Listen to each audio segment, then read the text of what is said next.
बिल्ले पहलवान के कत्ल का इंसाफ मिल जाता उस वक्त इनको तो बात यहाँ तक आनी नहीं थी। एक दो दफा दबे लफ्जों में से कहा है मैं कि यार तू कितना गोल बिठाया है। जो हेरा गहरा तू खैरा आते हैं ना वो अपने मफादात की बात करता है। बलाज का मर्डर कभी रहकर नहीं जाएगा, इसका रिजल्ट निकलेगा। लड़ाई मैंने आपको पहले भी बताया ना कि ये पर्सनैलिटी क्लैश है और इनोसेंट बचा था, उसका इस लड़ाई में लेने देना है ही कोई नहीं। ना इसके बड़े बदमाश थे, ना वो खुद बदमाश था, ना टीपू बदमाश था। जो पुलिस फंडिंग देगी वो ही मानी जाएगी, लेकिन उसकी माँ से जाके पूछे वो पल पल जिएगी और पल पल मरेगी। और वह एक आदमी है जो उसके साथ ओए तो उसको गालियां भी देता था। अच्छा। वो था बच्चू पहलवान। मैंने 2-4 दफा होने का मैं कहा यार भाजी तुसी ऐसा ना लगे फिर दो कुछ याद करो व्हाट्सएप जी रात को परेशानी हो। व्यूअर्स वीडियो पर आने से पहले हमारे चैनल को सब्सक्राइब कर दें, लाइक कर दें और बेल आइकन के बटन को दबाना मत भूलिएगा। बिस्मिल्लाहिर्रहमानिर्रहीम। आप देख रहे हैं न्यूज़ टीवी। मैं हूं आपका होस्ट राना दिलशाद। नाज़रीन इस वक्त मेरे साथ मौजूद हैं आसिफ भट्ट साहब, जो अमीर बराज के करीबी अजीज हैं, बच्चू पहलवान के कजन हैं। इनसे जानते हैं। अस्सलाम वालेकुम भट्ट साहब। वालेकुम अस्सलाम। भट्ट साहब, अमीर बराज कैसा था? तो मेरे हाथों का बच्चा था और इनोसेंट बच्चा था, उसका इस लड़ाई में लेने देना है ही कोई नहीं। ये सारी दुश्मनी लड़ाई झगड़े इसको विरासत में मिले। ना इसके बड़े बदमाश थे, ना वो खुद बदमाश था, ना टीपू बदमाश था। मुझे आज तक साबित करे इन्होंने लाहौर में कोई कब्जा किया हो, किसी से बत्ता मांगा हो, किसी से ज्यादती की हो, कोई मंशियात का काम किया हो, कोई जुए का काम किया हो, एक बंदा साबित कर दे। पहले इनका काम था ट्रांसपोर्ट का, फिर बाद में हुआ गुड्स ट्रांसपोर्ट का। ये शहर में जो सारा मामला है ना, ये एक अल्लाह वास्ते का बहर है, इसको आप पर्सनैलिटी क्लैश कह लें। ये अखाड़े के पहलवान हैं, जोर करने वाले हैं। इनकी हिस्ट्री आप जाके देखें। यूनुस पहलवान, यासीन पहलवान, बिलाल यासीन के वाले साहब, वो इनके क्या कहते हैं करीबी अजीज हैं। ये पहलवानों का खानदान है। इनके इन बदमाशों के साथ कोई लेना देना नहीं है। लड़ाई इनके गले पड़ गई है। ढोल गले नहीं पड़ जाता, बजाना पड़ता है, वो है। अगर बिल्ले पहलवान के कत्ल का इंसाफ मिल जाता उस वक्त इनको तो बात यहाँ तक आनी नहीं थी। सारी दुनिया को पता है मर्डर ना टिपू मरता ना बलाज मरता, होने ही नहीं था। सारी दुनिया को पता है मर्डर किसने करवाया, कौन इन्वॉल्व है, हनीफे बाबे का किन के साथ तल्लक था, मलकसान का किसके साथ तल्लक, सब सारी दुनिया को पता है। लेकिन पुलिस ने एक तरफा कार्रवाई की, इनकी सुनी नहीं। इस कत्ल को बैलेंस करने के लिए, इस कत्ल में सुलह करने के लिए लक्ष्मी चौक के 5 कत्ल इन पे डाल दिए गए, बच्चू पे, बही पे और टीपू पे, ताकि ये इनकी सुलह हो जाए। सुलह नहीं हुई। फिर उसके बाद टीपू को पुलिस मुकाबले में मारने के लिए भी प्रोग्राम बना, मेरिट में तफ्तीश की। और जब ये प्रोग्राम बनाया था इन्होंने, टीपू को उन्होंने उसी वक्त उसकी गिरफ्तारी डाली और उसको पेश करवा दी। उसने 14 दिन का रिमांड काटा और उन 5 कत्लों में ये सारे बेगुनाह हुए। जो मुद्दई थे उन्होंने कहा हमारा तो वास्ते ही नहीं इन कत्लों के साथ, हमारा तो इन लोगों के साथ लेना देने नहीं है। यानी बंदे भी जो है वो आप कहते हैं कि इसी खानदान के मरवाए के, उल्टा लाहौर के जो कत्ल होते थे वो भी इन पर ही डाले गए। बिल्कुल, इन पे इनको प्रेशराइज करने के लिए, दबाव में लाने के लिए, ताकि हमारी इनके साथ मामला सेटल हो जाए, वो नहीं हुए। बट सब लड़ाई क्या थी? लड़ाई मैंने आपको पहले भी बताया ना कि ये पर्सनैलिटी क्लैश है। चुदराहट की लड़ाई थी। चुदराहट की लड़ाई है।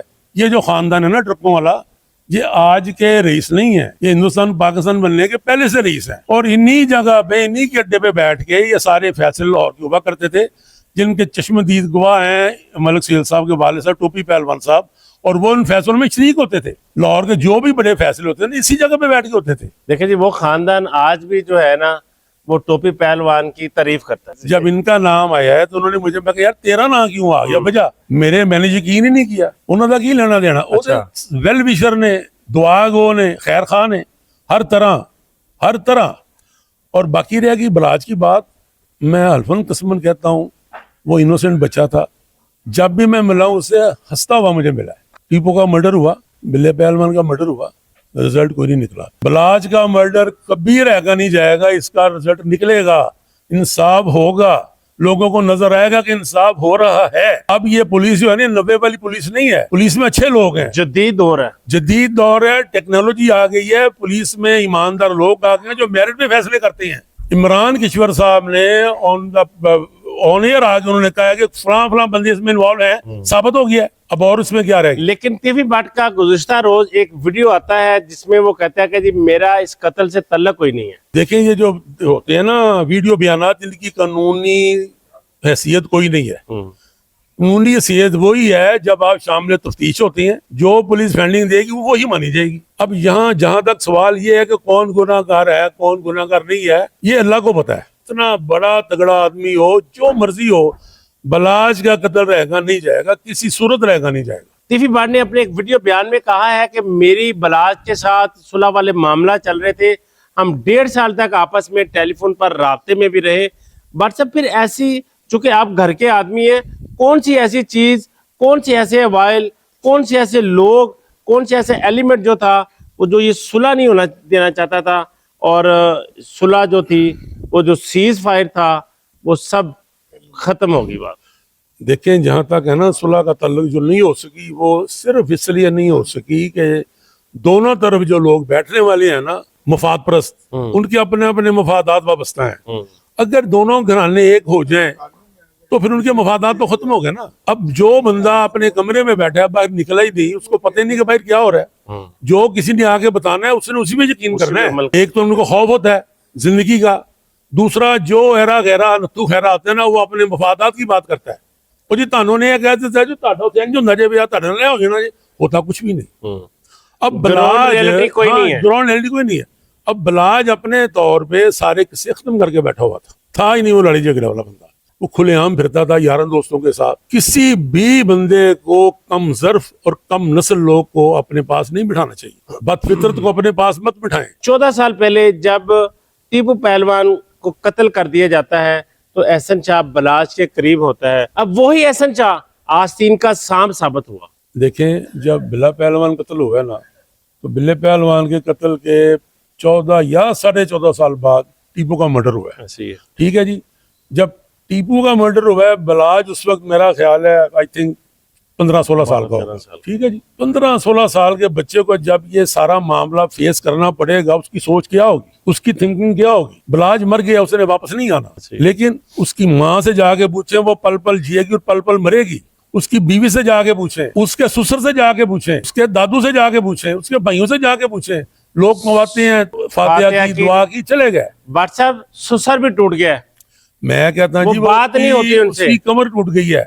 और जो माँ है बलाज की, वो तो सारी जिंदगी देखें, पहले मैयतें संभालते ससुर का जनाजा उठाया, हाँ जी, फिर उसने अपने खामद का जनाजा उठाया। ये तो सोच भी नहीं हो सकता था ना कि ये बलाज के साथ ये होगा। बट साहब जब इसकी ये बातें पता चली कि ये लड़कियों का धंधा करता है, ये बलाज के नाम पर पैसे कमाता है, बलाज के नाम पर लोगों से पैसे ईंटता है, तो आपने घर वालों ने इसकी एंट्री क्यों नहीं बैन की? आपने मैंने 1-2 दफा दबे लफ्जों में से कहा है, मैं यार तू किन्ना गोल बिठाया है, मैं कहना नु फारक कर, ये लोग तेरे म्यार दे नहीं है। नहीं अंकल ऐसी कोई बात नहीं है, ये है वो। फिर उसके बाद ना, अगर बलाज किसी की बात सुनता था, अगर बलाज किसी की बात मानता था, और वह एक आदमी है जो उसके साथ हुए तो उसको गालियां भी देता था, वो था बच्चू पहलवान। उसके सामने कभी उसने आंख उठा के बात नहीं की। उसने कहा ना कान पड़ रहे तो उसने कान पकड़ लिए हैं। उसके वालिद ने भी इतना अदब करता था। आप दुरुस्त फरमा रहे हैं। बच्चू पहलवान ने एहसन शाह की 2 से 3 बार एंट्री भी बंद की है। बच्चू पहलवान उसकी दोस्ती से खाइफ था। बिल्कुल। बच्चू पहलवान ने सारी जिंदगी गुजारी, वो एक नजर रखते थे। बिल्कुल। वो आज भी अपने जो पुराने दोस्त हैं, जैसे टोपी पहलवान है, वो उनकी इज्जत करते हैं। जब मलक सुहेल का नाम आया तो मैंने उनका इंटरव्यू किया, तो उन्होंने कहा नहीं नहीं भाई, नहीं दिलशाद, नहीं पुत्र, हमारे उनसे बड़े अच्छे ताल्लुकात हैं, वो कुछ भी कर सकते हैं, लेकिन हमारे साथ वो गद्दारी नहीं कर सकते, हमारे साथ बेवफाई नहीं कर सकते। मैंने 2-4 दफा उन्हें कहा, मैं कहा यार भाजी तुसी ऐसा ना लगे फिर कुछ याद करो। बट साहब जी रात खबर जानी हो आनी बाहर से नहीं आनी, बात समझने मेरी। और इस पूरे खानदान को लेके चलने वाला वही शख्स है।